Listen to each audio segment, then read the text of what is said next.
अस्सलाम वालेकुम नाज़रीन, ख़ुसूसी प्रोग्राम मुबाहिसा में आप सभी का इस्तकबाल है। मैं हूं आपका मेज़बान सैयद बाक़िर। नाज़रीन, आज के इस ख़ुसूसी प्रोग्राम में हम बात करेंगे, बिलख़ुसूस अगरचे हमारा आगाज़ होगा म्यांमार के रोहिंग्या मुसलमानों पर जिस तरह के मज़ालिम हुए और जिस तरह से इनका जेनोसाइड किया गया, इनकी नस्लकुशी की गई और एक अरसे दराज से ये मामला चल रहा है, लेकिन इस जानिब कोई तवज्जो देने वाला नहीं था। इसी दरमियान दुनिया ने देखा कि एक छोटा सा मुल्क गाम्बिया ने इस मामले को, जो मज़ालिम बर्मा की हुकूमत की जानिब से जिस तरह से उस पर इल्ज़ामात है किए जाते रहे, तो इस मामले को इंटरनेशनल कोर्ट ऑफ जस्टिस से रुजू किया। चुनाचे इस कोर्ट की जानिब से, इस आलमी अदालत की जानिब से एक अहम फैसला आज सामने आया और म्यांमार की हुकूमत से कहा गया कि आप इस जानिब तवज्जो दें और ये हुक्म दिया गया कि आप इस मामले की मुकम्मल जामे तहक़ीक़ात को यकीनी बनाएं और साथ ही साथ जो मज़ालिम हुए और इसके जो जिन्होंने किए हैं उनको कैफ़र किरदार तक पहुँचाया जाए। इस हवाले से एक अहम फैसला आज सामने आया है। तो आज हम ये देखेंगे कि एक अरसे दराज तक तो यहाँ की अक़लियत पर जिस तरह से मज़ालिम हुए दुनिया देखती रही, और फिर साथ ही साथ इसके साथ हम ये भी देखेंगे कि दुनिया भर में मुख्तलिफ ममालिक हैं, जमहूरी मुल्क हैं, इन ममालिक में अक़लियतें भी रहती हैं, तो इनके वाक़तन हुकूक़ क्या हैं और किस तरह से इन हुकूक़ को अदा किया जा रहा है वहाँ की हुकूमतों की जानिब से। आज इसी पर हम बात करेंगे। मेरे साथ आज फ़ोन के ज़रिए मेहमान हमारे मौजूद जुड़ चुके हैं। जनाब सैयद रियाज़ अहमद खावर साहब, सीनियर एडवोकेट हैं, वो हाई कोर्ट जम्मू कश्मीर के, वो हमारे साथ इस वक्त प्रोग्राम में फ़ोन लाइन के ज़रिए शामिल हो चुके हैं। मैं रियाज़ साहब आपका इस्तकबाल करता हूँ। अस्सलाम वालेकुम। वालेकुम सलाम। इसके अलावा हमारे साथ दिल्ली से सीनियर सहाफ़ी वाहिद नसीम साहब भी फ़ोन लाइन के ज़रिए जुड़ चुके हैं। मैं वाहिद साहब का भी प्रोग्राम में इस्तकबाल करता हूँ। वाहिद साहब अस्सलाम वालेकुम। जी वालेकुम अस्सलाम। नाज़रीन, इससे कबल के प्रोग्राम को आगे बढ़ाएं, बातचीत का आगाज़ करें, पहले चंद एक तफसीलात पर नज़र डालते हैं, उसके बाद फिर हम ज़रूर मुख्तलिफ नुकात नज़र के तहत क्या मामला है इस पर हम ज़रूर बात करेंगे। आपको बता दूं कि आलमी अदालत बराए इंसाफ ने म्यांमार रोहिंग्या मुसलमानों के तहफ़्फ़ुज़ को यकीनी बनाने म्यांमार हुकूमत को हिदायत जारी की है। बैनुल-अक़वामी अदालत ने इंसाफ ने अपने एक फ़ैसले में म्यांमार की हुकूमत को हुक्म दिया है कि वो रोहिंग्या मुसलमानों की हिफाजत के लिए ज़रूरी इक़दाम करे और अशरों से नाइंसाफ़ी का शिकार इस मुस्लिम अक़लियत के तहफ़्फ़ुज़ को यकीनी बनाए। हॉलैंड के शहर द हेग में international court of justice ICJ ने आज जुमेरात 23 जनवरी को अपने एक फ़ैसले में कहा कि म्यांमार की हुकूमत को मुल्क में रोहिंग्या मुस्लिम आबादी के हिफाजत के लिए फौरी और मौसर इक़दाम करने चाहिए। इसके अलावा हुकूमत को मुसलसल ज़्यादतियों और मज़ालिम का शिकार रहने वाली इस नस्ली अक़लियत के खिलाफ किए गए मुबैना जराइम के तमाम दस्तियाब सबूत भी बड़ी एहतियात से महफूज करने पर जोर दिया है। बैनुल-अक़वामी अदालत इंसाफ ने यह फैसला एक ऐसे मुकदमे में सुनाया जो ज़्यादातर मुस्लिम आबादी वाले अफ्रीकी मुल्क गाम्बिया की तरफ से दायर किया गया था। इस मुकदमे में गुज़िश्ता बरस नवंबर में गाम्बिया ने अक़वाम मुत्तहिदा के 1948 के कन्वेंशन की खिलाफ वर्जी का इल्ज़ाम लगाते हुए म्यांमार के खिलाफ ये दावा भी किया था कि इस जनूब मशरक़ी एशियाई मुल्क की हुकूमत मुल्क में रोहिंग्या मुसलमानों की नस्ल कुशी की मुर्तकिब हुई, यानी म्यांमार की हुकूमत। द हेग में बैनुल-अक़वामी अदालत इंसाफ अक़वाम मुत्तहिदा का वो आला तरीन इदारा है जो इस तंजीम के रुकन ममालिक के माबैन किसी भी कानूनी तनाज़े को तय करने के लिए अहम तरीन प्लेटफार्म समझा जाता है। आज सुनाए गए फैसले में द हेग की इस अदालत ने जजों ने सिर्फ गाम्बिया की तरफ से दायर करदा मुकदमे पर अपने मौक़िफ़ का इजहार किया। ये हुक्म म्यांमार हुकूमत के लिए एक वाज़े अदालती मौक़िफ़ तो है, लेकिन ये इस अदालत का इस मुकदमे में बिल्कुल हतमी फैसला नहीं है। ICJ के मुताबिक ये हुक्म उन इब्तिदाई इक़दामात से मुताल्लिक़ है जो म्यांमार की हुकूमत को फौरी तौर पर करने चाहिए। इस मुकदमे में हतमी फैसला सुनाए जाने में मुमकिना तौर पर कई बरस भी लग सकते हैं। 4 माह में अदालत को मुतला करने का हुक्म भी दिया गया। ICJ का आज का फैसला इस अदालत के 17 जजों पर मुश्तमिल एक पैनल ने मुत्तफ़क़ा तौर पर सुनाया। अदालत के मुताबिक म्यांमार की हुकूमत को इस सिलसिले में बिला ताख़ीर और मौसर इक़दाम करने होंगे ताकि इस मुल्क में रोहिंग्या मुस्लिम अक़लियत को पहुँचाए जाने वाले नुकसानात का सिलसिला बंद हो सके। इस बारे में म्यांमार हुकूमत को इस अम्र का पाबंद भी किया गया है कि वो आइंदा 4 माह में इस अदालत को तब तक किए जाने वाले इक़दामात से बाकायदा तौर पर मुतला भी करते रहे। बांग्लादेश में लाखों, हम आपको बता दें, बांग्लादेश में लाखों रोहिंग्या मुहाजिरीन हैं म्यांमार की रियासत राखीन में जहां रोहिंग्या मुस्लिम अक़लियत का बहुत बड़ा हिस्सा आबाद था, मुल्क की सिक्योरिटी दस्तों ने अगस्त 2017 में एक ऐसा क्रैकडाउन शुरू कर दिया था जिस दौरान वहां से तकरीबन 7,30,000 रोहिंग्या बाशिंदे नकले मकानी करके हमसाया मुल्क बांग्लादेश में पनाह लेने पर वो मजबूर हो गए थे। ये लाखों रोहिंग्या महाजरीन आज भी बांग्लादेश के म्यांमार के साथ सरहद के करीबी इलाकों में बहुत से महाजिर कैंपों में इंतहाई तकलीफदा हालात में रहते हैं। इस बारे में अक़वाम मुत्तहिदा के तफ्तीशकार भी इस नतीजे पर पहुंचे थे कि म्यांमार की फौज ने रोहिंग्या अक़लियत के खिलाफ जो ऑपरेशंस किए थे वो नस्ल कुशी के तहत आते हैं। जंगी जराइम का इर्तिकाब का भी म्यांमार हुकूमत पर इल्जाम है। म्यांमार की हुकूमत ने इस क्रैकडाउन से मुतालिक अपने तौर पर भी बाकायदा छानबीन कराई थी।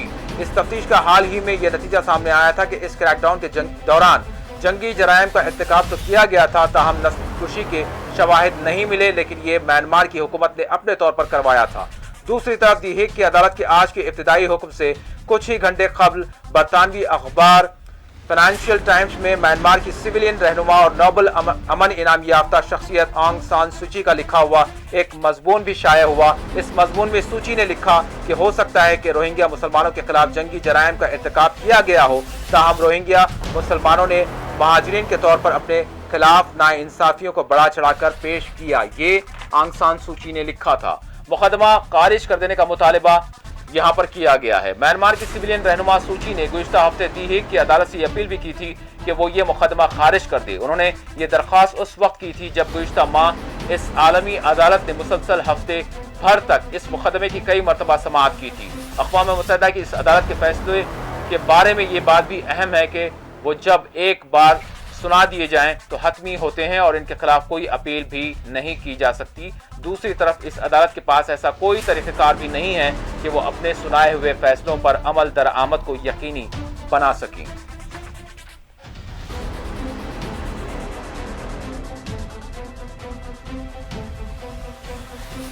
The court further takes note of the detailed findings of the fact-finding mission on Myanmar submitted to the Human Rights Council in September 2019, which refer to the risk of violations of the Genocide Convention, and in which, I quote, it is concluded on reasonable grounds that the Rohingya people remain at serious risk of genocide under the terms of the Genocide Convention, to moral law and to the spirit and aims of the United Nations, manifestly adopted for a purely humanitarian. From all of the foregoing considerations, the court concludes that the conditions required by its statute for it to indicate provisional measures are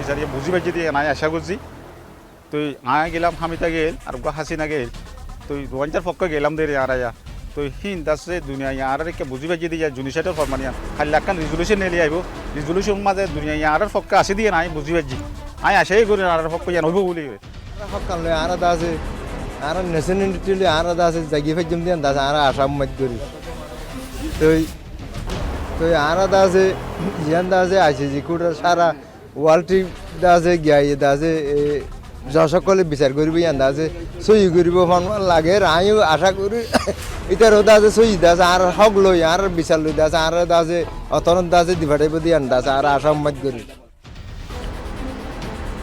अभी आपने आलमी अदालत का जो फैसला हुक्मनामा था वो भी सुना और साथ ही साथ इस फैसले के बाद जो बांग्लादेश में जो पनाह लिए हुए रोहिंग्या मुसलमान हैं उनके भी जो तासुरात थे, बड़ी खुशी का इजहार वो कर रहे थे, वो भी आपने देखा।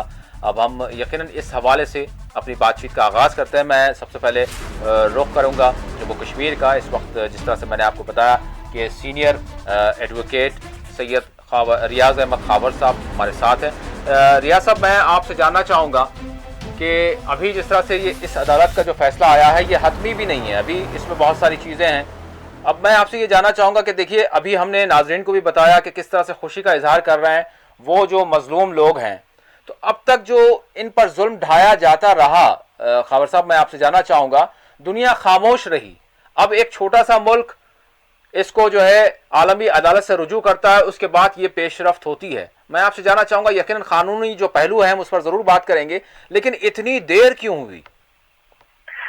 ये देखिए, ये जैसे आपने खुद फरमाया एक लैंडमार्क जजमेंट है जो आज इंटरनेशनल कोर्ट ऑफ जस्टिस ने दिया, और इसके लिए ये है कि एक छोटा सा मुल्क जो बहुत अजीम मुल्क साबित हुआ, उन्होंने एक एप्लीकेशन वहां डाल दी और इस हवाले से और एक इंटरिम फैसला आ गया। जैसे आपने खुद कहा, इंटरिम फैसला आ गया, जो फाइनल फैसला जो है वो होना बाकी है, लेकिन इंटरिम फैसले में ये इसको मोर्दी इल्जाम ठहराया गया आम संघ सूची को और उसकी गवर्नमेंट को, ये एक्सेप्ट किया गया वहाँ मजालिम हो गए, मुसलमानों पर जुल्म हुआ और उनके हुकूक तस्लीम किए गए। बेसिकली मसला ये है कि 1948 10 दिसंबर 1948 को ह्यूमन राइट्स रेजोल्यूशन पास हुआ यूनाइटेड नेशंस में, और इंसानों को हक दिए गए, इसलिए नहीं कि ये किसी मुल्क के बाशिंदे हैं, हक इसलिए दिया गया कि ये हक नहीं दिया गया, ये हक एक्सेप्ट किया गया कि एक इंसान बुनियादी तौर एक इंसान है, उसके नेचुरल हुकूक हैं, जब वो पैदा हुआ होता है उसके नेचुरल हक बनते हैं, एक जगह रहने का, सिटीजनशिप का, खाने पीने का, एक बाइज्जत जिंदगी गुजारने का हक है, और इसको कोडिफाई किया इंटरनेशनल जिस अक़वाम मुत्तहिदा ने इसको 10 दिसंबर 1948 को ह्यूमन राइट्स रेजोल्यूशन पास किया। इसके बाद वक्तन फवक्तन डिफरेंट रेजोल्यूशन पास होते रहे। 1965 में कॉन्वेंट्स कुछ पास हुए on political, social and cultural rights on the world citizen, दुनिया के जो बाशिंदे हैं उनके लिए कुछ हुकूक उनको दिए गए, और जब इंटरनेशनल कोर्ट ऑफ जस्टिस का कयाम अमल में लाया गया तो इनको ये पावर इख्तियारात दिए गए कि ये अगर इंसानी हुकूक की कहीं पामाली होती है तो कोई मुल्क ये एप्लीकेशन उस कोर्ट में ले सकता है। अब प्रॉब्लम ये थी कि ये माले के बड़े बड़े मुल्कों की जो ह्यूमन राइट्स चैंपियन है, जो इतने मुस्लिम ममालिक है, इनकी बेहिसी है कि आज तक वो केस वहां नहीं ले पाए, और छोटे से लेकिन अजीब मुल्क ने ये केस अक़वाम मुत्तहिदा में ले लिया और अक़वाम मुत्तहिदा इस इंटरनेशनल कोर्ट ऑफ जस्टिस में ले लिया, और इंटरनेशनल कोर्ट ऑफ जस्टिस ने आज एक फैसला सुनाया। देर इसलिए हुई कि कुछ ममालिक मसलत पसंदी से काम लेते हैं, ये जो मसलत पसंदी है उससे काम लेते हैं, और ये वक्त पर इंटरनेशनल कोर्ट ऑफ जस्टिस जा नहीं पा रहे हैं, और इतने मुस्लिम ममालिक हैं और इतने ह्यूमन राइट्स चैंपियन अपने आप को क्लेम करते हैं दुनिया में, जो बड़े बड़े ममालिक हैं, वो भी आज नहीं ले सके या आज तक नहीं ले सके ये फैसला, ये आज तक केस इस इंटरनेशनल कोर्ट ऑफ जस्टिस में नहीं ले पाए। हाँ, अब इससे आपका सवाल यही था कि आज तक ये क्यों नहीं था। एक तो मसलत पसंदी, दूसरी बात इसमें बेहिसी और मसलत पसंदी इसके आगे आ गई, तो केस आज तक वहां नहीं ले पाएंगे। ठीक, मैं रियाज साहब आपकी तरफ आता हूं, मैं वाहिद साहब की तरफ जाऊंगा। वाहिद साहब, आपका क्या नुक्ता नजर है, आप क्या कहेंगे? जिस तरह से वकील साहब ने भी कहा कि अपनी अपनी मसलहत पसंदी और अपने अपने मफादात हैं, इसमें शामिल हाल एक माइनॉरिटी पर खुले तौर पर जो है मजालिम होते रहे और वो दर बदर होते रहे, लाखों की तादाद उन्होंने हिजरत करके पड़ोसी मुल्क में आ गए, कई तो जो है हमने देखा, दुनिया ने देखा कि जो है वो समंदर में गर्क हो गए या फिर दरिया में गर्क हो गए, लेकिन दुनिया खामोश रही। वाहिद साहब, क्यों देर हुई? अगर इस तमाम मसले को आप समझना चाहते हैं तो ईमानदारी से आपको समझना पड़ेगा। मैं कल कुछ अपने लीडरान के साथ भी था जो मिनिस्टर भी रहे हैं, जो स्टेट मिनिस्टर के तौर पे या फॉरेन मिनिस्ट्री में जिनका इन्वॉल्वमेंट रहा है, ये तमाम चीजों को मैंने बारीकी से डिस्कशन करने की कोशिश की कि सरकार के बीच में किस तरह से जब ये सूरत हाल पैदा होती है तो हम लोग सरकार तौर पर किस तरह डील करते हैं, क्या है इसका मसला, क्या है दरअसल क्या है। देखिए, वो तो मैंने अपनी रिसर्च, अपने जो मेरे एनालिसिस है उनको पुख्ता करने के लिए तमाम चीजों को समझने की कोशिश की। तो आज इत्तेफाक से आपने इस मुद्दे पर जो है डिबेट भी रखी है, तो यहाँ ये भी आप ईमानदारी के साथ समझ लीजिएगा, क्योंकि गिले शिकवे करने से जो हल है वो निकलने वाले नहीं। यहाँ पर आप देखेंगे ईमानदारी से, इस पर पूरे मुझे लगता है कि हमें काफी लंबी बात करने की जरूरत है। जब ये जो जर्मनी में चल रहा था, नाजीवाद जब पनप रहा था जी, जब नाजीवाद उनको सेलेक्ट किया गया, धीरे धीरे उनको अलग कर दिया गया, कोने में पहुंचा दिया गया, अलग से पहचान बना ली गई, और उसके बाद जो कुछ हुआ इसके पीछे शायद एक लंबी दास्तां थी। हो सकता है कि वो खुद ही लोग, उसी कम्युनिटी के लोग भी थे जिनको मरवाया जा रहा था, मगर दुनिया खामोश रही, दुनिया खामोश रही। ये भी कब उठी दुनिया इसे बचाने के लिए, या इसको इस मामले में भी यहूदियों के फेवर में भी कब खड़े हुए, जब ऑलरेडी जर्मनी दूसरे ममालिकों पर कब्जा करना शुरू कर दिया, अपनी जान बचाने के लिए जो है इसमें शामिल हुए। इतने मजालिम होने के बावजूद जो है इस युद्ध में कोई भी देश दुनिया का शामिल नहीं हुआ। इसके आगे आप आ जाइए, इसके आगे आप देख रहे हैं कि उसके बाद खुद जो है फिलिस्तीन और इजराइल बनाया गया। कितनी एक तवील मुद्दत से फिलिस्तीन के ऊपर जो एक लोग देख रहे हैं कि किसी तरह की कोशिशें की गई हैं कि फिलिस्तीन को बचाया जाए, दरअसल वो सिर्फ एक छलावा है, दिखावा है, ऐसा कभी कुछ किया नहीं गया। इजराइल न इतनी बड़ी ताकत है, रैंकिंग में भी बड़ी ताकत नहीं है, मगर इंटरनेशनली जो अपने सरकारों के, जो सत्ता में बैठे हुए, जो गद्दी पर बैठे हुए लोग होते हैं, उनके जो मफाद होते हैं अपनी कौमों को, अपने देशों को लेकर, उसको लेकर जो ट्रीटियां की जाती है, उन ट्रीटियों के चलते सिर्फ आवाम को बेवकूफ बनाया जाता है। तो वो बेवकूफी जो है वो अब लोगों को जज्बाती तौर पर उस पर डिस्कशन चलती रहती है, मगर सच्चाई उसकी बिल्कुल उल्टी होती है। जी, आपने देखा होगा कि अमेरिका को लेकर यहाँ जिस तरह के तासुर पाए जाते हैं चारों तरफ, वो लगे रहे हैं, कभी ईरान को लेके, तो कभी सऊदी को लेके, कभी इराक को लेके, कभी लीबिया को, या तुर्की को यूरोपियन यूनियन से जोड़ते रहे। ये तमाम अगर हम कुछ लोग, जैसे कि हमारी अपनी कोई हुकूमत या आइडेंटिटी नहीं बची है, हिंदुस्तान में मुसलमानों की समझिए, बर्मा में आप रोहिंग्यों की समझ लीजिए, चीन में आप उइगर्स की समझ लीजिए, यहाँ नहीं।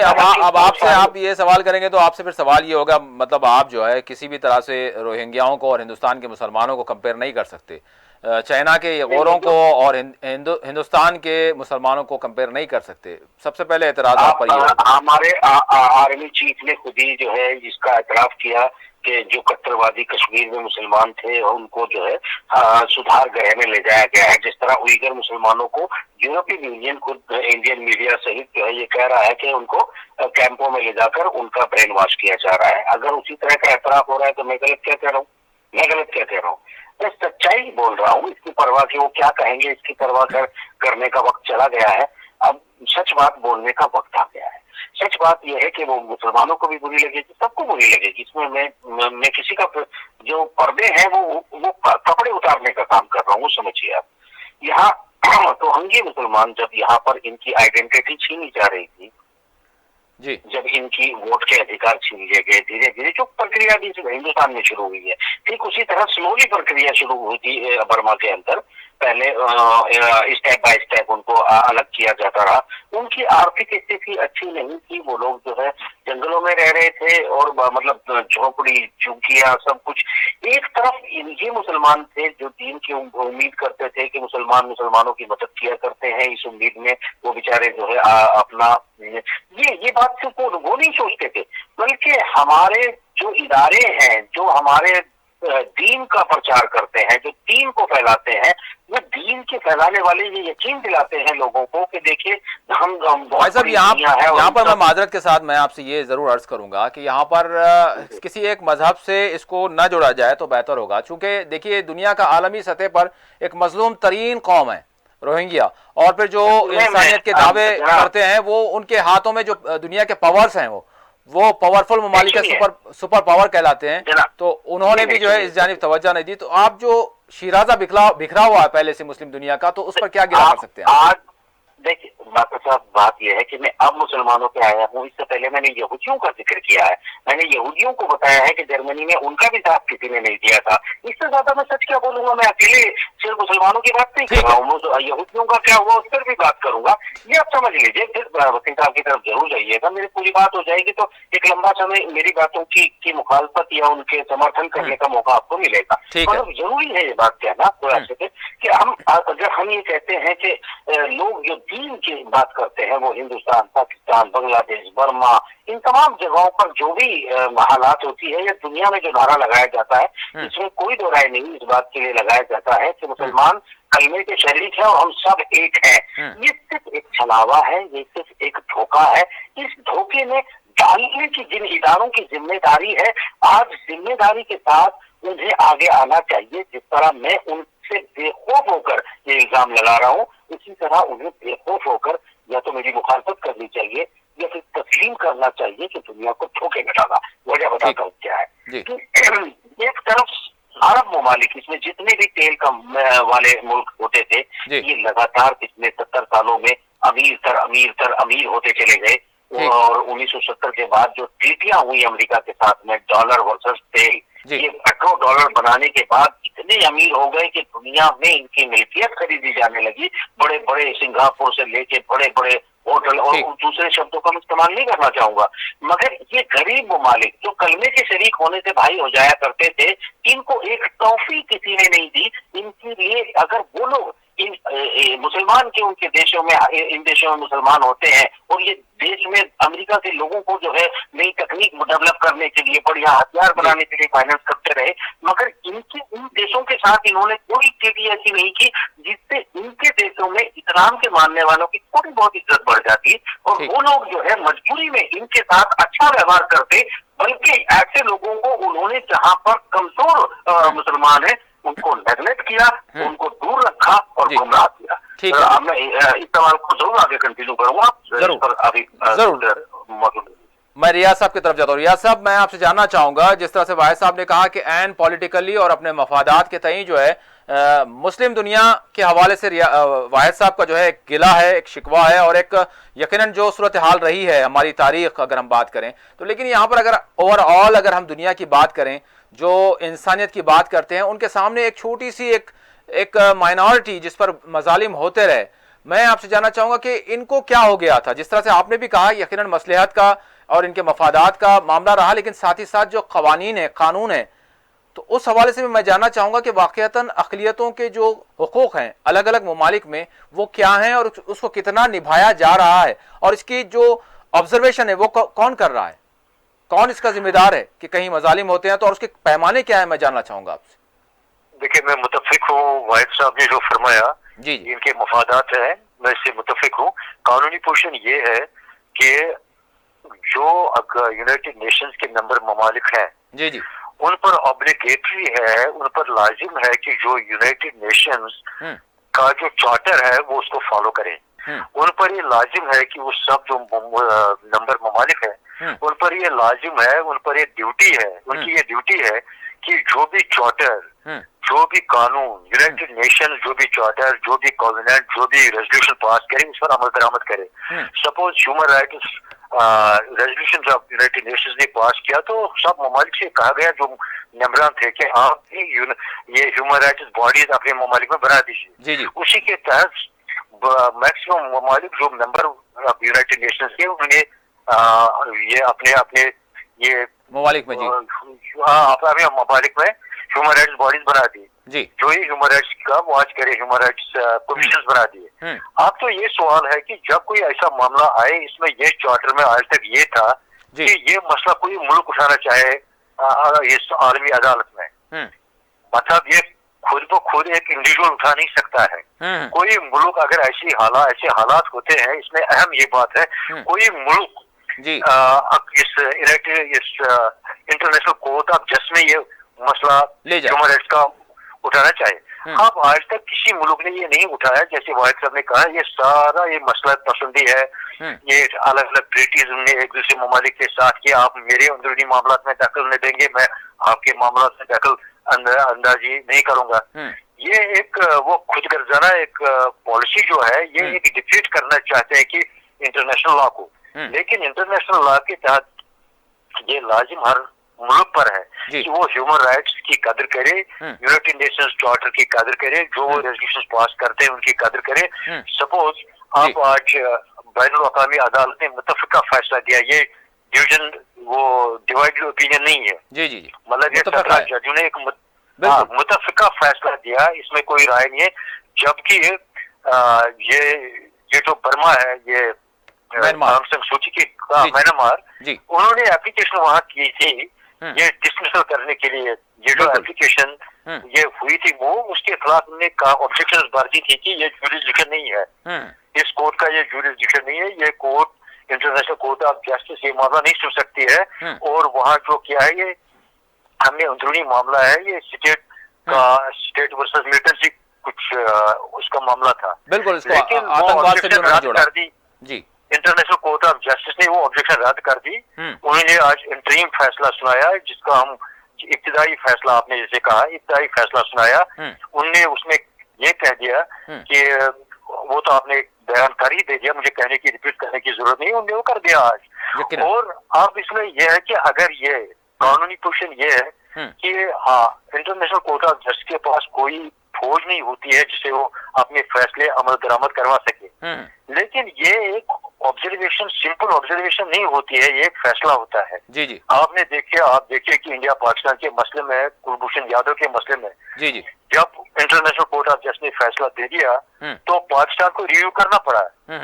उनको रिव्यू करना पड़ा है कि ये ऐसा भी नहीं है कि ये फैसला कोई आएगा कि कोई ये बच्चों का खेल है, इस पर तवज्जो न दी जाए, क्योंकि इस पर हर कोई मुल्क जो ये यूनाइटेड नेशंस के मेंबरान है, ममालिक मेंबरान है, उनको इसको गौर से लेना पड़ता है, वो गौर से लेना पड़ता है और इस पर अमल दरामद करना पड़ता है जी। ये है कि उनके पास अपनी फौज नहीं है, लेकिन ये फिर डायरेक्शंस पास कर सकते हैं, ये डायरेक्शंस पास कर सकते हैं कि बाकी ममालिक से कह सकते हैं, उनसे कह सकते हैं कि कैसे इस मुल्क पर उसको आमादा किया जाए कि ये हमारे फैसलों पर अमल दरामद करे। जी जी। तो अब जो ये ममालिक है, अरब ममालिक है, आप देखिए ये इतने असर रसूख वाले ममालिक हैं, बहुत पैसा है इनके पास, लेकिन मुसीबत यह है कि इनकी अलग अलग, जैसे वाहिद साहब ने कहा कि ट्रीटीज है, वो ट्रीटीज है। और जब ये देखा जाए वो ट्रीटीज जो इनकी एक मुल्क से दूसरे मुल्क के साथ है, कोई treaty under international law, no treaty, there can be no treaty which violates the international law. Exactly. Basically बात यह है कि कोई ट्रीटी, प्राइवेट ट्रीटी आप नहीं कर सकते हैं कि जो एक इंटरनेशनल लॉ को वायलेट करे। मेरी बात शायद सामीन ये सुनने वाले ये सुन रहे होंगे ये बात कि अगर कोई प्राइवेट ट्रीटी हो जाए जो एक इंटरनेशनल लॉ को वायलेट करे, that's a nullity in the eye of law.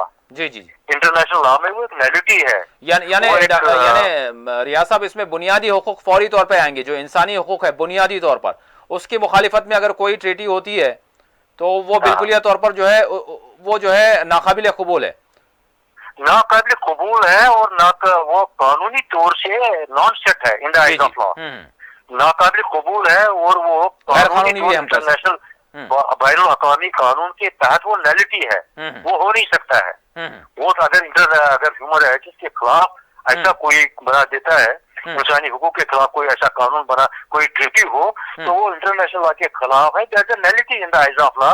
उसमें तो पकड़ हो सकती है, इंटरनेशनल कोर्ट ऑफ जस्टिस में पकड़ हो सकती है, जैसे म्यांमार में इन्होंने कर दिया। तो और दूसरी बात है जी, इन्होंने और भी एक ऑब्जर्वेशन किया है कि under international law nobody can be without a state. कोई भी इंसान का, कोई भी बशर, कोई भी इंसान एक स्टेटलेस नहीं हो सकता है। हर एक इंसान को, आपको अंडर इंटरनेशनल लॉ एक मुल्क, एक वतन देना है, एक जगह रहने के लिए देनी है। आप किसी को विदाउट स्टेट नहीं कर सकते हैं। सपोज मैं आपको ये कहा सिटीजनशिप एक्ट यहाँ बन गया, जी जी, इन्हें सिटीजनशिप एक्ट बनाया। सपोज आज तक ये कहते हैं कि जो मुसलमानों के बगैर है, जो यहाँ आए 2014 तक, उनको सिटीजनशिप राइट्स देंगे इंडिया में, लेकिन इसका मतलब तो ये नहीं है कि इसके बाद अगर सपोज एनआरसी ने लाया तो इसका मतलब इसका यही है कि जो मुसलमान आए हुए हैं उनको सिटीजनशिप नहीं मिलेगी। लेकिन क्या बैनुल अक़वामी कानून के तहत ये ऐसा कर सकते हैं? क्या ये किसी को स्टेट लेस रेंडर कर सकते हैं? ये भी, ये फैसला इस लिहाज से भी बहुत अहम नैयत का है। म्यांमार का जो ये फैसला है कि आप किसी इंसान को स्टेटलेस नहीं कर सकते। एग्जैक्टली। बेवतन नहीं कर सकते हैं। आप मुझे निकाल के ये नहीं कह सकते आपका, मुझे कोई मुल्क एक्सेप्ट नहीं करेगा। इंटरनेशनल लॉ के तहत हर एक इंसान का एक बुनियादी हक है, हर एक इंसान को उसका एक अपना वतन होना चाहिए जहाँ वो पैदा, हर मुल्क के अपनी सिटीजनशिप। ठीक है रियाज साहब, मैं बिल्कुल आपकी तरफ आता हूँ। मैं इसी हवाले से वाहिद साहब से जानना चाहूंगा भाई साहब मुझे ये बताइए, जिस तरह से रियाज साहब ने बताया कि इंटरनेशनल लॉ के तहत भी किसी भी इंसान को हम कहेंगे, शहरी को हम कहेंगे कि उसको जो है स्टेटलेस नहीं किया जा सकता, लेकिन यहाँ पर अभी जो सूरत हाल बनी हुई है, ठीक है, म्यांमार की एक बदतरीन सूरत हाल इंसानी हकूक़ की खिलाफ वर्जियों के हवाले से हमारे सामने है, लेकिन इसके साथ साथ दीगर अगर हम ममालिक का जायजा लेते हैं तो कुछ ममालिक इतने बेहतरीन है, हम देखते हैं कि मतलब उनके पास ये मामला है कि अगर उनकी सरहद में कोई दाखिल हो जाए तो वो उसको फौरी तौर पर पनाह दे देते हैं, कोई अगर वो मसला बताए। अब दूसरे मकामात पर यह है कि यह कहा जाता है कि भाई कोई धर्मशाला नहीं है, तो ये जो फर्क है इसको आप कैसे देखते हैं, क्या है वाकई? ये भी अपनी वजूहात बताते हैं, वो भी अपनी वजूहात बताते हैं, तो इसमें जो पॉलिटिक्स है वो क्या है, और फिर जो इंसानी हुकूक है इंटरनेशनल लॉ के तहत वो क्या है? भाई साहब कैसे देख रहे हैं आप? जी देखिए, इसको पीछे से समझ के आना पड़ेगा। यहाँ मैं बिल्कुल आता हूँ आपके सवाल पर। मैं इससे पहले इसे कनेक्ट करता हूँ वहां से कि देखिए, जिस तरह से हम इंटरनेशनल लॉ का हमने जिक्र किया है कि कोर्ट ने अगर कोई फैसला, इंटरनेशनल कोर्ट ने कोई फैसला सुना दिया है तो वो अब मानना ही है। ऐसा हुआ नहीं है माजी में, ऐसा बहुत बार हुआ है कि इजराइल के द्वारा उनके वायलेशन किए जाते रहे हैं, बल्कि इस तरह के ऑर्गेनाइजेशंस पर ह्यूमन राइट वाली नाव उड़ा दी है उन्होंने, उन लोगों को ही मार दिया, उसके बावजूद उस देश का कुछ नहीं बिगड़ा। ये एग्जाम्पल भाई साहब कहीं पर हुआ है, कहीं पर अमल हुआ है, कहीं पर नहीं हुआ है। मशरकी तैमूर में अगर देखें तो हुआ है, अगर साउथ सूडान की बात करें तो वहां पर हुआ है, हाँ, लेकिन कहीं पर नहीं हुआ है, फलस्तीन में नहीं हुआ। सुनिए जी, मैं वही बताना चाहता हूँ, सुनिए उसकी वजह क्या है। वजह आपने खुद उसमें जिक्र की है, रियाज साहब ने भी जिक्र किया है कि देखिए, इंटरनेशनल इस कोर्ट के पास में, यूएन के पास में अपनी कोई फौज नहीं है, कोई ऐसा कोई जबरिया किसी से इस फैसले को मनवा लिया जाए, ऐसा कुछ भी नहीं है। इसके लिए फिर अलग से एक मीटिंग होती है, मीटिंग के बाद में जो देश इसमें शामिल होते हैं कार्रवाई में, वो अपनी वोटिंग होती है, और वोटिंग होने के बाद में अगर फोर्सली किसी को मनवाना है तो उसमें ये एक सब पूरे वर्ल्ड का जो मेंबर्स हैं उनको बुलाकर फैसला किया जाता है। ऐसे में ये पैच फंस जाता है कि जो 5 वीटो पावर्स हैं उनमें से कुछ या कोई एक जो है वीटो कर जाता है। कहाँ वीटो कर जाता है? जहाँ उनके अपने फेवर्स होते हैं। तो यहाँ जब वो वीटो कर जाएगा तो ये कार्रवाई तो हो गई, मगर कार्रवाई को पर अमल दरामद कराने के लिए अगर कोर्ट के लिए आप कुछ करते हैं तो यहाँ वीटो पावर्स जो जिनके पास है वो अपने मफाद को देखकर इस तरह के मामला को रोक देते हैं। अब यहाँ पर फोर्स है कौन? एक नाटो है जिसमें अमेरिका के नेतृत्व में चलती है, और एक यूएसएसआर हुआ करता था जो अब नहीं, मतलब गठबंधन की कोशिश कर रहा है। यहाँ पर आप चीन को, रशिया को, मुस्लिम वर्ल्ड को, इनको आप इंडिविजुअली देख सकते हैं, सब इंडिविजुअल है, इनका कोई ऐसा ऑर्गेनाइजेशन नहीं है जो इंटरनेशनल कोर्ट से कनेक्ट हो और वो ये कहे कि चलिए हम इस पर जो है अमल दरामद करवाने के लिए मजबूर करते हैं। यहाँ ये बात बिल्कुल इस उम्मीद से हमें कि म्यांमार के मामले में चीन का सॉफ्ट कॉर्नर है, और चीन जो है एक वीटो पावर है, तो आप जो है किसी भी तरह की ऐसी कोई करारदाद नहीं ला सकते हैं कि आप म्यांमार पे फोर्सली जो है इस मामले को अमल दरामद के लिए मजबूर कर दें। एक ये बात मैं आपको वाजे कर दूं। दूसरी बात ये है कि अगर वो अपनी मर्जी से, यानी इंटरनेशनली दूसरे देशों के साथ ट्रीटी करना चाहता है या कारोबार को आगे बढ़ाना चाहता है, तो एक स्थिति ये है कि जो पाबंदियों की भी गुंजाइश है भाई साहब, अगर साबित होता है, अगर जंगी जराइम के हवाले से या फिर साथ ही साथ इंसानी हकूक की पामाली बल्कि जेनोसाइड अगर साबित हो जाता है तो फिर पाबंदियों की गुंजाइश है। ये गुंजाइश है कि पाबंदी लगाई जाए, मतलब ये गुंजाइश, लेकिन दुनिया चाहे तो, मगर इस पाबंदी में भी ये मामला फंस जाता है ना। मैंने कहा उसमें भी जब ये करारदाद पास की जाती है तो वीटो पावर जो ताकतें हैं वो इसमें अहम रोल अदा करते हैं। बिल्कुल। आप सीधे जो है वो कोर्ट से आदेश नहीं होते हैं कि आपने जो है सीधे लगा दिया, उनको एक इस तरह मैं अभी तक नहीं देखा है। अलबत्ता ये जरूर देखा है कि नाटो चूंकि वो एक पावर है, वो संगठित है एक जगह पर, और वो जब किसी देश पर हमला करना चाहते हैं तो कर देते हैं, और किसी देश पर मनवाना चाहते हैं तो मनवा देते हैं। तो नाटो के अलावा दूसरा कोई ऐसा संगठन मजबूत नहीं है। किसी इस्लामिक ममालिक संगठन से आप उम्मीद करें कि वो किसी तरह की मुदाखलत कर सकता है, तो ये कोरा ख्वाब होगा, इससे ज्यादा कुछ भी नहीं है। ठीक है, यहाँ एक चीज सच्चाई मानने में मुझे नहीं लगता कोई। अब हम हिंदुस्तान में आ जाते हैं, तो आप कहना चाहते हैं कि देखिए, जो अभी रियाज साहब ने कहा, ये शायद उनके नॉलेज में ये बात भी होगी कि जब कहीं रिफ्यूजीज, मतलब शरणार्थी हिंदी में जिन्हें कहते हैं, वो आ जाते हैं और उनको निकालने की बात तो बहुत दूर है, अगर हिंदुस्तान में भी आप उनको ये कह देते हैं, उनकी शहरियत छीन लेते हैं और वो एक तरह से रिफ्यूजी हो जाते हैं यहीं के अंदर, तो फिर एक इंटरनेशनल लॉ आता है जिसमें आपको उन्हें खाना देना है, उन्हें रहने का इंतजाम करके देना है, आप उनको मंथली खर्च के लिए पूरे उनके एक ह्यूमन राइट के तहत, उसमें वर्ल्ड बैंक भी, मतलब इंटरनेशनल कम्युनिटी और इंटरनेशनल ऑर्गेनाइजेशन उसमें शामिल होता है, और उस देश को भी इसमें शामिल होना होता है, ताकि उनको जो है आप खर्च दिए, वो भले ही कोई काम करें न करें, रोजगार करें न करें, मगर उनके तमाम अखराजात आपको उठाने हैं और रहने की जगह देनी है। तो ये बात अगर इस एंगल से आप बात शुरू करें कि क्या आप हिंदुस्तान में 30 करोड़ या 40 करोड़ लोगों को सिर्फ जो है बिठाकर खाना दे सकते हैं और उनको मजदूरी से उनको खर्चा दे सकते हैं, उठाया जा सकता है, तो ये एक अहमकाना बात है। मुझे नहीं लगता कि इसकी जरूरत भी है और ऐसा कुछ होगा।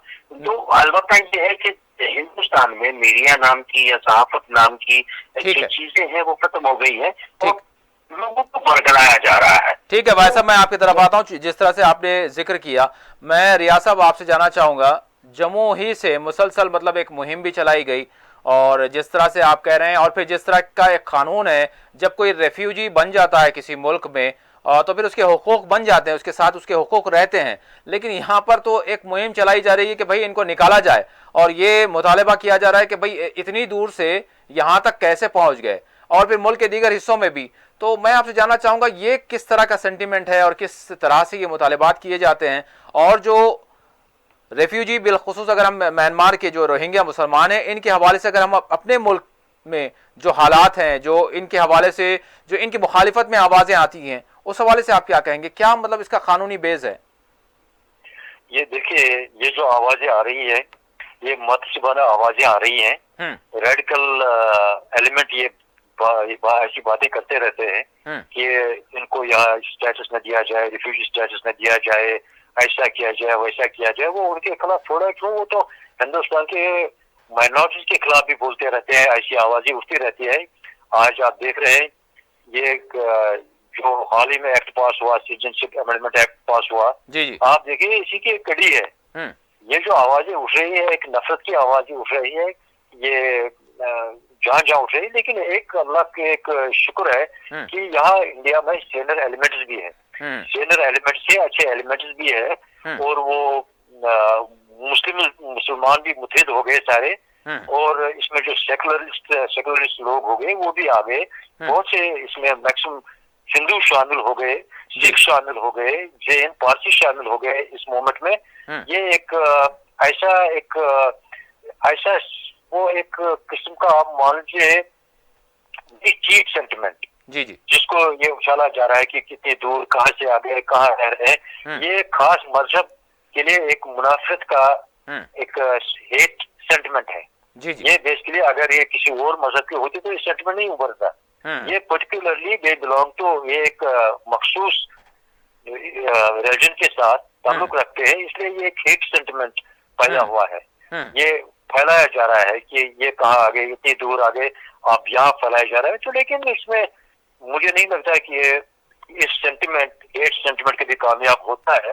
ठीक है, love sentiment overcomes hate sentiment. Riyaz साहब, ये तो बाहर वालों की बात हो गई जो बाहर से आकर पनाह लिए हैं। जो अंदर की बात कर लें, चूंकि आखिरी हिस्सा है हमारे पास, बस एक 8 मिनट बाकी रह गए, तो मैं आपसे जानना चाहूँगा कि अक़लियतों की अगर बात करें तो वाकई हिंदुस्तान की अक़लियतें, बल्कि दूसरी अक्सरियत है, बड़ी आबादी है, लेकिन इसके जो हुकूक हैं, इस हवाले से जो कुछ माहौल इस वक्त मुल्क में बना हुआ है, बिलखुसूस CAA और फिर NRC और NPR, तो इस हवाले से आप क्या कहेंगे? उसके बाद फिर मैं वाहिद साहब की तरफ भी जाऊंगा। मैं आपसे जानना चाहूँगा, कानूनी तौर पर जो कुछ अभी चल रहा है, जो कानून मंजूर हुआ सिटीजनशिप अमेंडमेंट एक्ट के तहत, और फिर साथ ही साथ जो NPR या NRC के हवाले से जो कुछ चल रहा है, एहतजाज चल रहे हैं, आपको क्या लगता है कानूनी एतबार से कितना मुमकिन है? जो कुछ आसाम की सूरत हाल हमारे सामने है, कितना इंतजामी तौर पर मुमकिन है? और क्या कुछ चल रहा है, हर एतबार से मैं आपसे जानना चाहूँगा, कैसे आप इसको देख रहे हैं? ये जो एहतजाज चल रहे हैं, कहाँ ले जाएंगे ये मुल्क को? पहले हम कानूनी तौर पर आएंगे। ये देखिए कि जो इंडियन कॉन्स्टिट्यूशन है इसमें आर्टिकल 14 है। आर्टिकल 14 जो इंडियन कॉन्स्टिट्यूशन है ये राइट टू इक्वलिटी देता है, और ये right to equality to not only to citizen but to a person, ये हर शख्स को राइट टू इक्वलिटी देता है। जी जी। फिर आता है आर्टिकल 25 जी, जो माइनॉरिटीज के हुकूक है, और ये आर्टिकल 14 है, आर्टिकल 19 है, आर्टिकल 25 है। ये आर्टिकल जो है, ये कानून जो बन गया है, ये इन आर्टिकल के मेरी नजर में इन आर्टिकल की मुनाफी है। जी जी। क्योंकि आप एक डिस्क्रिमिनेट नहीं कर सकते हैं मजहब की बुनियाद पर। आप किसी को आर्टिकल 14 के तहत मजहब की बुनियाद पर, रिलीजन की बुनियाद पर, रिलीजन की बुनियाद पर, कास्ट, सेक्स, क्रीड की बुनियाद पर आप तफरका नहीं कर सकते, आप ये डिस्क्रिमिनेशन नहीं कर सकते। लिहाजा ये आर्टिकल 14 फंडामेंटल राइट है, आर्टिकल 19 फंडामेंटल राइट है, आर्टिकल 25 फंडामेंटल राइट है, 25, 26, 27, 28, 29 ये सारे राइट्स माइनॉरिटीज को दिए गए हैं कॉन्स्टिट्यूशन में, और ये सारे राइट्स फंडामेंटल राइट्स है। क्योंकि मैं ये गुजारिश करूं आपसे, जी जी, हर एक आईनी राइट फंडामेंटल राइट नहीं है, बुनियादी हक नहीं है। हर एक आईनी राइट, आईनी हक बुनियादी हक नहीं है। जी जी जी। लेकिन जो हर एक बुनियादी हक है वो आईनी हक भी है। बुनियादी हुकूक हमारे आर्टिकल 12 से शुरू होकर 30 तक आते, 32 तक आते हैं। जी जी। बुनियादी हुकूक है जिनको हम फंडामेंटल राइट्स बोलते हैं। और इस फंडामेंटल राइट्स की जो ये जो बन गया ये एक्ट, ये बुनियादी आर्टिकल 14 के भी खिलाफ है, 19 के भी खिलाफ है, और आर्टिकल 25, 26 इनके भी खिलाफ है। एक बुनियादी हुकूक के खिलाफ ही आप रिलीजन की बुनियाद पर सिटीजनशिप दे रहे हैं। हर मुल्क का अपना अपना कानून है सिटीजनशिप देने का। किसी मुल्क में भी, किसी मैक्सिमम जो ममालिक है, किसी एक मुल्क को छोड़कर बाकी ममालिक में, चाहे आप यूरोपियन कंट्रीज लीजिए, आप अमेरिका लीजिए, आप वहाँ जा सकते हैं as a Muslim. You can get the citizenship, कुछ फॉर्मेलिटीज पूरी करने के बाद आपको सिटीजनशिप दी जाती है। और इंडिया में भी एक कानून मौजूद है कि अगर कोई आए वो सिटीजनशिप ले सकता है एक प्रोसीजर फॉलो करने के बाद। लेकिन ये कानून बनाना कि मजहब को बुनियाद लेकर एक कानून बनाना कि सिर्फ इस मजहब के लोग जब आए हैं तो इनको हम देंगे, ये सिटीजनशिप नहीं देंगे, बाकी लोग वो देंगे। ठीक है। मतलब यह है कि इसके बाद जब ये एनसीआर अगर होगा, एनसीआर होगा तो इसका मतलब यह है कि जो नॉन मुस्लिम है उनको ऑलरेडी सिटीजनशिप मिली होगी, जो नॉन सिटीजन नहीं होंगे उनको, जैसे वाइट साहब कह रहे थे, मुझे लगता है फिर उनको या तो इनको मुफ्त खाने का इरादा, खिलाने का इरादा है, या तो लिहाजा ये एक अहमकाना ये फिर सोच है, ये अहमकाना। लेकिन रियाज साहब, इसके साथ आपने कहा बुनियादी जो हक है, बुनियादी हक एक अलग है, फंडामेंटल राइट जो इंसानी हुकूक से मुताल्लिक है कि इसको देना ही देना है। इंटरनेशनल लॉ है, किसी मुल्क का अलग अलग नहीं होगा, बल्कि फंडामेंटल ये हर इंसान का, किसी मुल्क के शहरी का नहीं बल्कि दुनिया में रहने वाले किसी भी इंसान का जो फंडामेंटल राइट है, तो वो ये है कि वो मजहब की बुनियाद पर इसको जो है नफी करता है। तो यहाँ पर अभी सुप्रीम कोर्ट में जिस तरह से दरखास्त की गई थी कि इस पर कम से कम रोक लग जाए, लेकिन ऐसा नहीं हुआ। तो आप इसको क्या, किस तरह से, किस एंगल से देख रहे हैं जो नहीं हुआ, यानी रोक लग भी सकती थी? हाँ, ये भी, इसमें रोक लग भी सकती थी और नहीं भी लग सकती थी जी। इसमें जब केस कोर्ट के सामने आता है तो जज एक ओपिनियन फ्रेम करते हैं, मतलब दो साइड होते हैं, दो साइड, एक साइड का अपना आर्गुमेंट होता है, दूसरी साइड का अपना आर्गुमेंट होता है। जज की फिर अपनी सोच होती है। तो हाँ, मैं ये कहूँ कि इस पर रोक लगनी चाहिए थी, लग सकती थी जी। अगर कोर्ट चाहती तो इसमें रोक लग सकती थी, एक इंटरिम इंजेक्शन लग सकता था कि इस पर अमल दरामद न किया जाए जब तक कोर्ट अब अदालत ने मुनासिब ये समझा होगा, नहीं लगाई, रोक नहीं लगाई। तो लेकिन मुझे उम्मीद है कि जब आखिरी फैसला होगा तो it will be, this act will be set at naught. जैसे इनने जुडिशियल अपॉइंटमेंट कमेटी वो अपॉइंटमेंट वो एक्ट बनाया था, सुप्रीम कोर्ट ने वो नलिफाई कर दिया। ये एक्ट, इसको मुझे नहीं लगता है कि ये जुडिशियल सिक्योरिटी में ये पास करेगा इस टेस्ट। ठीक है भाई साहब, आखिरी सवाल प्रोग्राम का, जो हालात हैं, एक तो कानून का मामला है, चूंकि हमने इंटरनेशनल लॉ के हवाले से बात की, और जो इंसानों के बुनियादी हुकूक हैं, अलग अलग मुल्कों के नहीं बल्कि सारी दुनिया में रहने वाले किसी भी इंसान के, तो उसी एतबार से ये जो मजहब का मामला आ रहा है, आपको क्या लगता है हुकूमत का मौक़िफ़ अपने मकाम पर अटल है? और इसी दरमियान जो कुछ हमारे मुल्क में चल रहा है, एक हमारे पड़ोसी मुल्क के हवाले से एक इंटरनेशनल कोर्ट ऑफ जस्टिस की जानिब से एक ऑर्डर आता है, भाई साहब कैसा आप महसूस कर रहे हैं, क्या मतलब फील कर रहे हैं, क्या जो हालात हमारे मुल्क के हैं ये क्या कह रहे हैं दुनिया को, और क्या हम खदशात देख सकते हैं जो कुछ हालात अभी बने हुए हैं, क्या कहेंगे आप? हुकूमत का मौक़िफ़ तो अपने मकाम पर अटल है। जी जी, देखिए मैं आपको बता दूं भाई साहब बिल्कुल 2 मिनट में माजरत के साथ, चूंकि वक्त कम है। आप पड़ोसी मुल्क की बात कर रहे हैं कि उन्होंने इंटरनेशनल कोर्ट ऑफ जस्टिस के फैसले पर अमल दरामद किया। देखिए वो चाहते हैं कि उनकी जो इकोनॉमी है, उनकी अर्थव्यवस्था है, वो इंटरनेशनल मार्केट में अपने आप को एस्टैब्लिश करना चाहते हैं, तरक्की की राह पर जाना चाहते हैं, और वो इसमें वायलेशन नहीं करना चाहते कि उसके एवज में उन पर किसी तरह की पाबंदी का उन्हें सामना करना पड़े।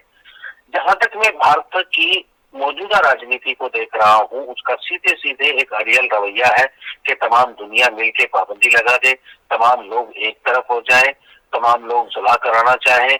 मगर जिस तरह प्रधानमंत्री ने अपनी निजी मीटिंग में ये साफ कर दिया कि भारतीय जनता पार्टी का जिस काम के लिए जन्म हुआ हम उसको करके रहेंगे, तो इससे साफ हो जाता है कि वो अपने जिस रास्ते पर चल पड़े हैं उस रास्ते पर चलते रहेंगे। यहाँ एक चीज मैं कह दूं, ये बात हो गई इंटरनल की। यहाँ इससे पहले मैंने इंडिया की इस घेराबंदी के बारे में 5 साल आपके साथ लगातार डिस्कस करके बताया था कि आने वाले दिनों में क्राइसिस होंगे, क्राइसिस के बाद तनाव बढ़ेंगे, लोग आपस में उससे आगे की भी मैंने जो है पेशन गोइयां कर रखी, वो भी होने जा रही है, उनकी भी फिक्र ना करें।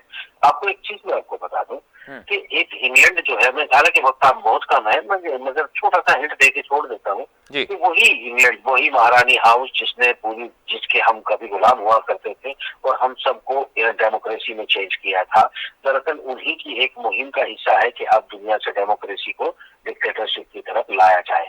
यहाँ पर एक है कि जो खेल चल रहे हैं वो पूरी दुनिया में बाकायदा कानून चेंज हो रहे हैं, चीजें बदल रही हैं और धूल बदल रहे हैं, धूलियां बदल रही हैं। इस पर आपको अगले प्रोग्राम में शायद मुझसे जवाब मांगने पड़ेंगे, बहुत तसल्ली के साथ मैं समझा सकूं कि दरअसल ये चल क्या रहा है, हो क्या रहा है और इसका अंजाम क्या होने वाला है। मगर एक चीज तय है कि सरकार अपने मौक़िफ़ से पीछे नहीं हटेगी, और मैं जो देख रहा हूँ वो ये है कि सरकार चाहती है कि लोग उनका विरोध भी करते रहें। वो विरोध को ठंडा करने के लिए, क्योंकि वो तो जो कुछ बोलने में माहिर है वो आप जानते ही हैं, वो कह के कुछ और कर कुछ भी सकते थे, मगर वो जानबूझकर हर महफिल में कहीं ना कहीं उकसावे की बात की जाती है। तो मतलब ये होता है कि वो सड़कों पर आए और आइडेंटिफाई मुस्लिम दिखे। ये सब प्रयास में लगभग अपनी जो कामयाबी है वो सरकार को मिलती जा रही है, क्योंकि उसकी आड़ में वो तमाम कानून बदल सकते हैं जो वो इस देश में नाफिज करना चाहते हैं। वो अलबत्ता अलग बात है कि जो इस देश की जनता को गुमराह करके वो बता रहे हैं, उनमें से कुछ नहीं कर पाएंगे, ना वो किसी को शरणार्थी बना पाएंगे, ना किसी की नागरिकता छीन पाएंगे, इंटरनेशनल दबाव में आ जाएंगे। मगर इस आड़ में वो जो एक खतरनाक कानून अपने लिए सदा सदा इस देश पर कब्जा करना चाहते हैं, उसे पास मुक्त करने में कामयाब हो जाएंगे। ठीक है, बहुत बहुत शुक्रिया वाहिद साहब, रियाज साहब, मैं दोनों मेहमानों का शुक्रिया अदा करता हूँ। नाज़रीन, इसी के साथ खुसूसी प्रोग्राम मुबाहिसा अपने अख्ताम को पहुँचता है। अल्लाह हाफ़िज़। शुक्रिया, अस्सलाम वालेकुम। अस्सलाम वालेकुम।